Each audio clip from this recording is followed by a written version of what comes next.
singers, Laura here with the weekly warm-up where I love to share clear, fun voice education to help you improve your singing and enjoy it more.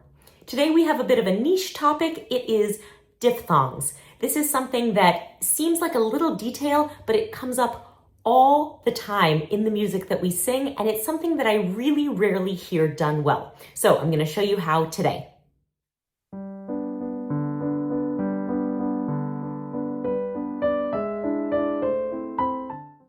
Singers, before I talk about diphthongs, I just want to make sure that you're aware that the summer workshops have begun. So it's not too late to join. There are individual signups for each of the remaining 5 workshops. Or if you wanted to get the full cycle of 6, you have missed the first one, but you can get that recording and the other 5 workshops, and you'll still be having a considerable savings if you buy that full package. So information is below in the description box. I would love to see you there. Okay. Diphthongs. Let's talk about them. So a diphthong is simply one vowel shifting to another. So if you think of vowel combinations like I, O, A, you get the idea, right? And you hear these all the time. It's one vowel sliding to another without a consonant in between. So we're going to talk about how to execute these so that you have no loss of resonance, no loss of beauty of the sound, no loss of pitch. But before we do that, I just want to mention 2 things that are not diphthongs. The first of that is there are specific vowels in foreign languages. And when I say foreign languages, I'm really speaking to English speakers. There are vowels like the O, the pure O, or the closed A that come up in various Romance languages, which are most often the singing languages that we encounter. That it is challenging for English speakers to execute without adding a diphthong. So, do na no bis. I'm looking at you. That's not what the vowel is. Please do not substitute a diphthong for what is actually just a pure O. Do na no bis. Those situations, we really should take that one vowel all the way to the next consonant or the end of the note. Another one would be A, right? Like in the French word for beauty, it is not beauté, but beauté.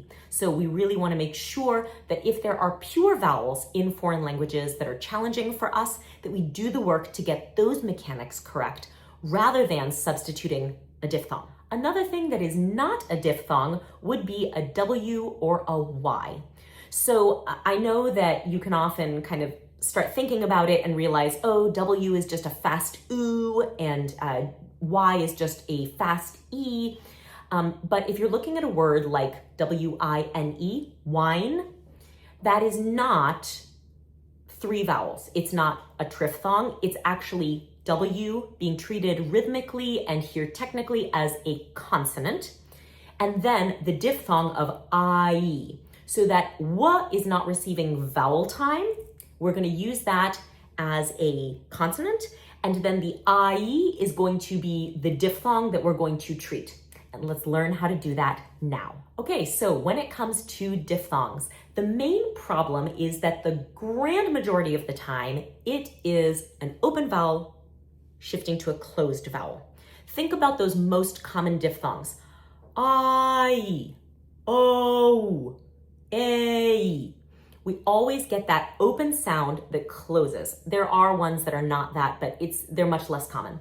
So when we start to sing those, if we have an open vowel that maybe has a certain amount of vocal space and palate lift for resonance, if we then shift to the more closed vowel simply by letting the mouth collapse, we're going to also lose all the benefits of that high palate position, that open vocal space.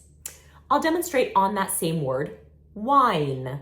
So let's say I'm gonna sing that W consonant, and then on the ah, I'm gonna have a nice apple biting lift, and then a nice open space in my mouth.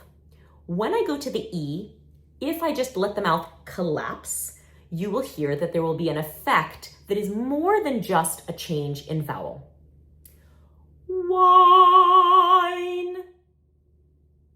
Can you hear that the resonance fell backward, almost like a Doppler effect? And there was actually a significant loss of pitch because I suddenly lost all the overtone. Everything just kind of collapsed shut.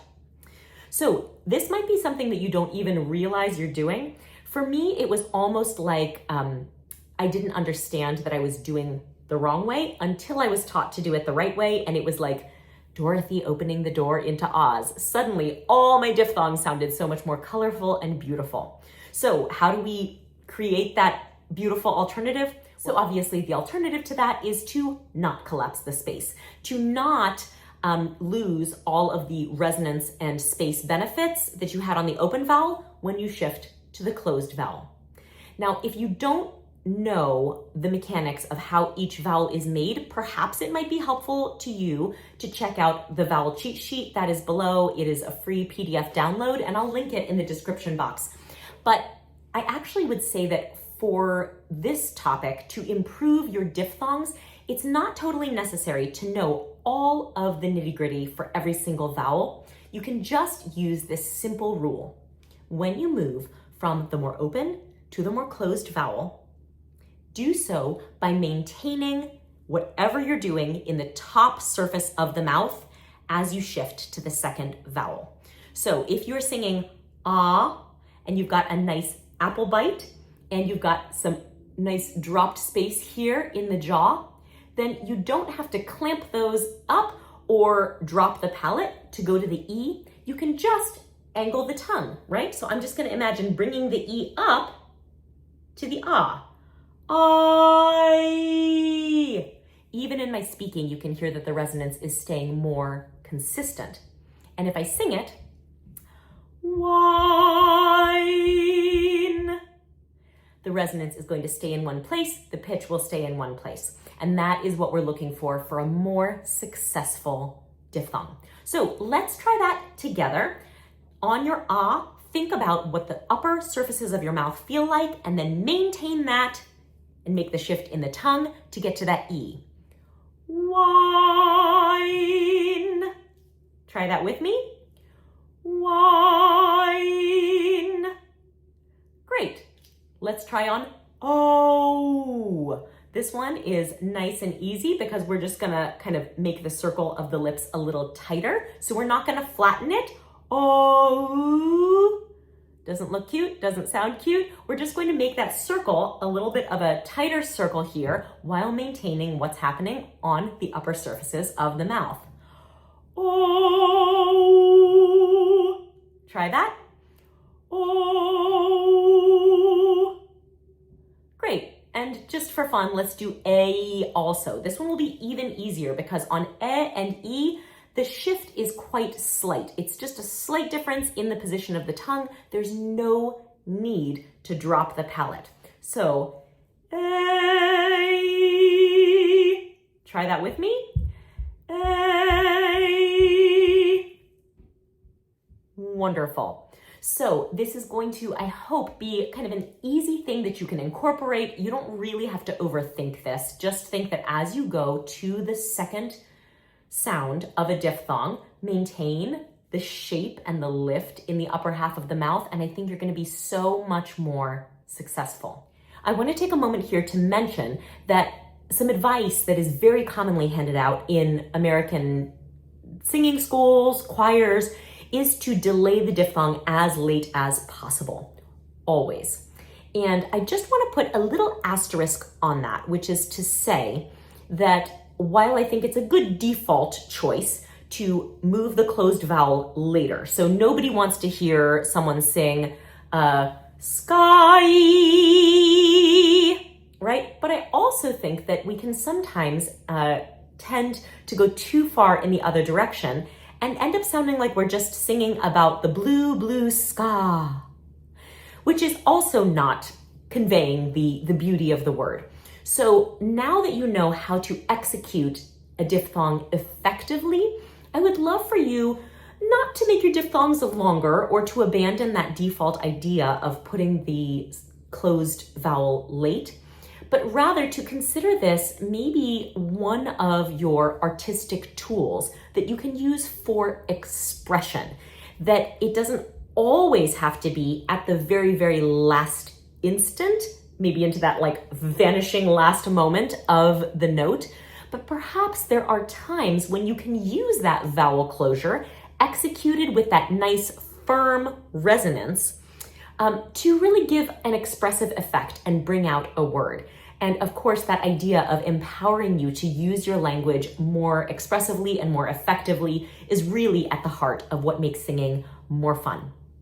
So I hope this will help you in enjoying your singing more. This is something that when I figured out how to do it, really changed things for me. So I hope it will give you that benefit too. In the meanwhile, thank you so much for singing with me today. If you liked this video, I would so appreciate a thumbs up, a subscribe. I can't believe how many singers we have here on the channel. It's just wonderful to see. So share with a friend. Thank you so much for your time. And until next week, thanks for practicing.